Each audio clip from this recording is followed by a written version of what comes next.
In Chaos Control Cloud, it's possible to split down items that may be procured as multipacks into individual items. To do this, we need to create separate stock controlled SKUs, one for the multipack and one for the separate item, which is what we've done here. We then need to create a build relationship between the multipack and the separate item. We'll now open up the stock record for the multipack. By going to the Relationships tab and then going into Edit mode, we can create a build relationship for this item. Once we've saved, we can then add the components of the build. In this case, we want the multipack to consist of 12 of the individual items.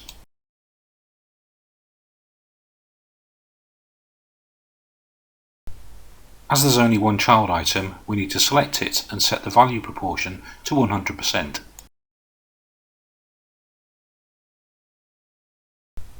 We'll now raise a purchase order and buy in some of our multipacks from our supplier.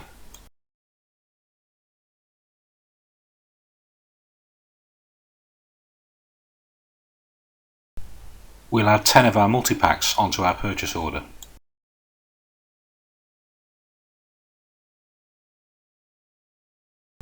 We'll now save the purchase order. We'll now imagine that the goods have been delivered, so we'll create a delivery note to book them in.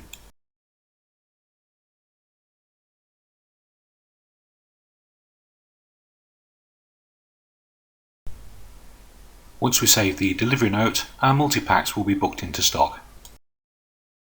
We'll now return to our multipack stock record, and we can now see that we have 10 in stock.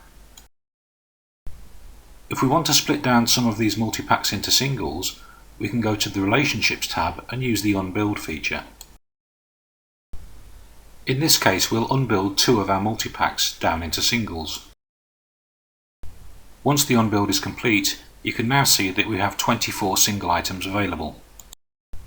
And by going back to the Properties tab, you can now see that we only have 8 multipacks left, as we've unbuilt 2 of them. Thanks for watching.